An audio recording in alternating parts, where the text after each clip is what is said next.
Carolina Wilga found alive after 12 days missing in Outback. Karroun Hill Reserve, Western Australia, July 11, 2025. In an incredible story of survival and human endurance, 28-year-old Carolina Wilga has been found alive and well after being missing for nearly 2 weeks in the harsh and remote Western Australian outback. Wilga was discovered limping along a dusty track near Karroun Hill Nature Reserve, dehydrated and injured but conscious and coherent. She was reported missing 12 days ago after failing to return from what was supposed to be a short solo hiking trip in the arid reserve, located about 300 kilometers northeast of Perth. Friends and family had raised the alarm when she didn't make contact after 24 hours. What followed was an extensive land and air search that gripped the nation. Found by a passing motorist. According to police, Wilga was found by a local farmer early Thursday morning. The farmer, who had been delivering supplies to a nearby station, spotted a figure moving slowly near a bush track just outside the reserve boundary.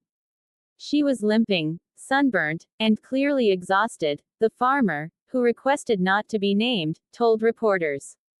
But she waved at me with both arms and had this look of absolute relief on her face. Emergency services were immediately alerted, and Wilga was taken to Meriden Hospital by helicopter for assessment.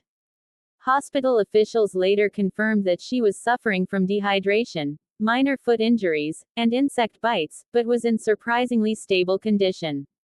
Survival against the odds. Survival experts have described Wilga's ordeal as nothing short of extraordinary. The Karroun Hill Reserve is known for its dry scrubland, extreme temperatures, and lack of reliable water sources. Daytime temperatures during the past week had soared above 35 degrees Celsius, while nights dropped to single digits.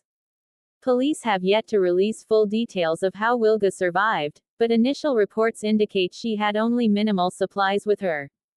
Authorities believe she may have relied on rainwater collected in small rock pools and survived by eating native berries and plants. It's also believed she spent much of her time sheltering under bushes during the hottest hours of the day. In a brief statement from her hospital bed, Wilga thanked rescuers and everyone who helped in the search. "I can't describe how grateful I am to be alive," she said. "There were moments I thought I wouldn't make it, but I kept walking, hoping someone would find me." A family's emotional reunion. Wilga's family, who had traveled to the region and camped nearby throughout the search effort, were overwhelmed with emotion upon hearing the news of her rescue.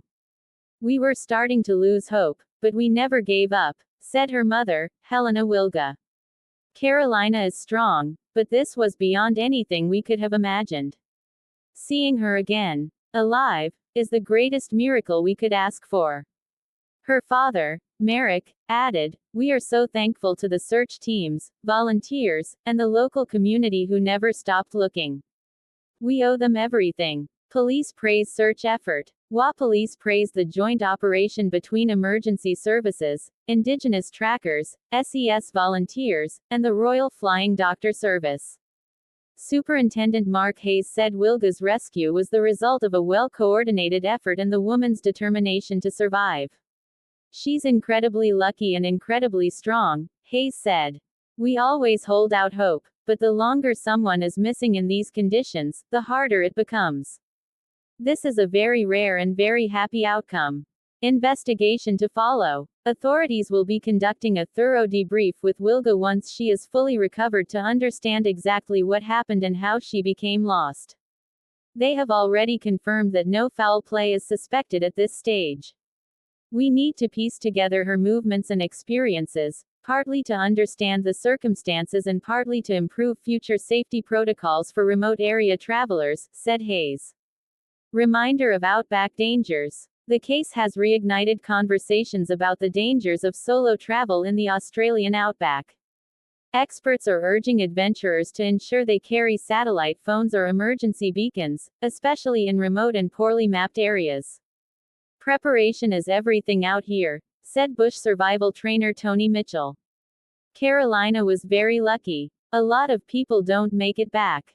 Despite the ordeal, Wilga's family says she remains committed to exploring the natural world, though future adventures will come with more precautions. She loves nature, and that hasn't changed, said her sister, Marta. But we're definitely getting her a GPS tracker and a full survival kit for her next trip. As of